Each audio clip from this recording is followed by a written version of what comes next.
Hey, what's up, dudes? I'm HW. Hey, I'm the Sooze. Sooze, today we're talking about your top 5 favorite ToneX captures that we've put out over various packs. Yeah, this was fun. Yeah, you did a whole demo up front, but the 18-watt custom is your...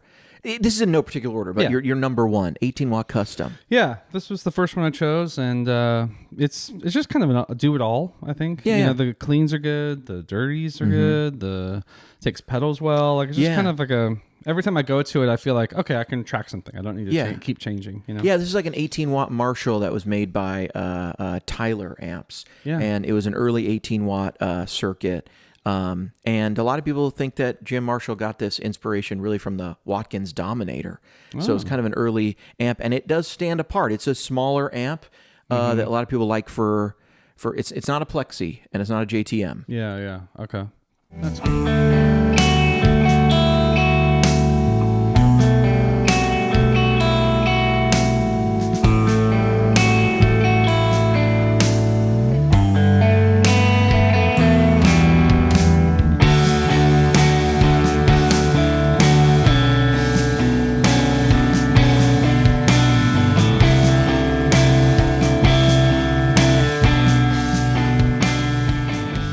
Cool. Next up is a 62 Pro amp. Yeah. That is brown face amp, obviously. Yep. And you chose this clean one. Yeah. As I was going through, I had some boosts and some pedals on, just trying to see how that's one of the things I go through when picking out a profile is how is it going to take a overdrive or a boost or something like that. Yeah, it's on a pedal board. Sure. It's going to be getting this stuff, you know? So I found, you know, the Fender stuff usually took those well, you know? And it just has a really clear, crisp sound to it. And sat in the track really well. Yeah. Yeah, these amps have a nice in-between tweed, like aggressive and black panel, black face, kind of, there's a nice like middle ground. And so they sound very like, to me, very... a vintage and Americana. Yeah, before I picked it, I couldn't tell you anything about the Pro Amp, but this is this was me picking with my ears. So I was just going through going like, whatever that is, sounds great. So, yeah.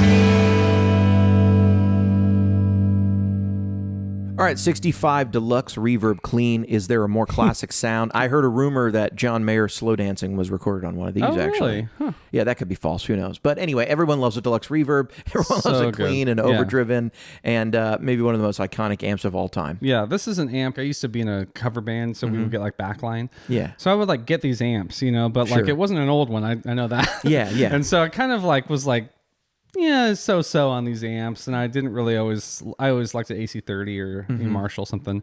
But then when we started profiling and we started getting into like the digital stuff, that totally changed it for me. I think maybe because they're older amps, I don't know, like or hearing the whole rig or whatever. But I made a 180 on Deluxe Reverbs. I love them now. Yeah, they put a different bright cap in the reissues, and one thing a lot of people do is they go in and they clip them out because it is a different value than the old ones. Yeah, and I guess they do that to get kind of what a lot of people think is the sound, which is like bright and scooped, which it is, but it's not just that. It's like very warm, you know? Yeah. But this is one of the captures on the ToneX that if I just had this, I might be happy. Right. You could get by with just this and pedals and stuff. Yeah.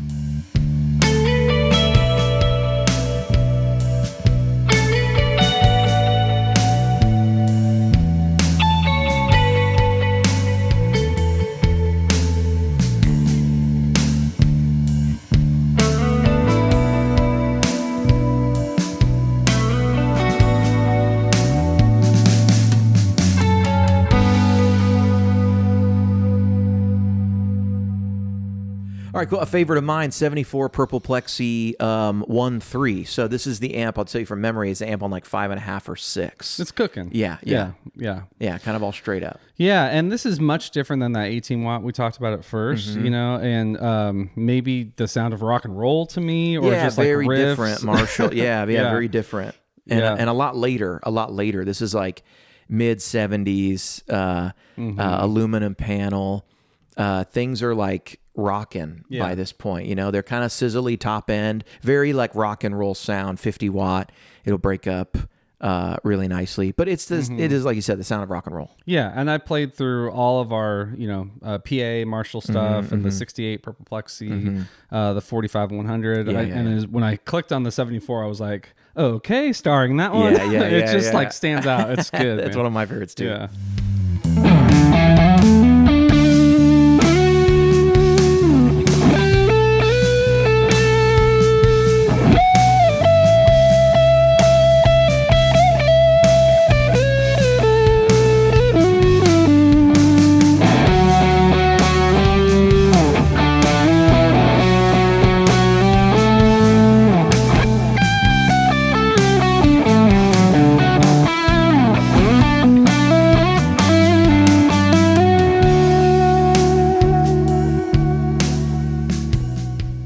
AC44N2. This is a cool one.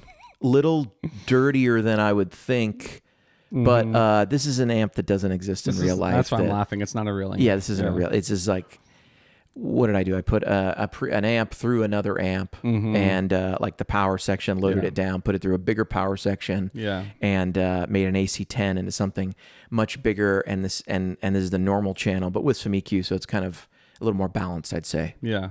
That was a complicated, much different than miking up a deluxe reverb. No, yeah, it's a lot different, right? It's a lot different, but that's what's cool. It's what's cool about guitar tone. Sometimes it's complicated, but sometimes it's very simple. Yeah. Sometimes it's classic, and sometimes it's something kind of new, but something kind of new that sounds kind of old. Yeah, and it's also nice that it's, you know, we talked about this, I think, when we did the demos and video, but this is the beauty of digital gear, is like you're not confined to these, you know, real world problems that we have of like, how would I get that preamp, or like, how would I feed it back? It's like, sky's the limit. If you can get a signal chain to sound like something, there you go. When could you actually run an AC10 into a 50 watt power section with the power amp of the AC10 actually breaking up, right? You know, and then that sounds a little bit trashy, so you have to like fix it a little bit. You gotta like take some high end down and try to make it a little more palatable. And then what comes out is something really great. Yeah, and I chose this kind of as my Voxy sound. Like, you know, I've got the Fender, got the Marshall, and again, just changing guitars, trying pedals. It's Voxy, but it isn't like an exaggerated AC30 or like a really clear, you're listening to an AC15. Yeah. But it's just, it has that sort of like harangue and that sort of like, I don't know, aggression from like a turned up Vox. But good job making it. Yeah, the two things I really love are a Plexi and like an AC30. And there's attributes I love of both of those. Yeah. And it's sometimes hard to get two things you love to really work together. You can combine things in maybe infinite ways. That's what makes it cool. Yeah. Anyway, enough chat. Sounds like this.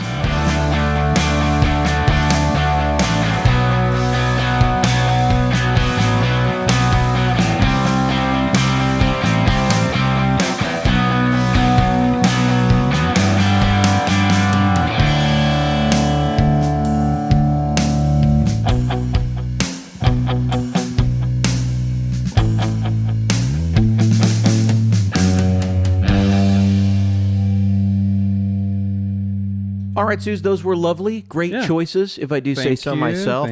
We got a lot of amps still to do for ToneX. There's a lot even here that hasn't been done. We got to put them on.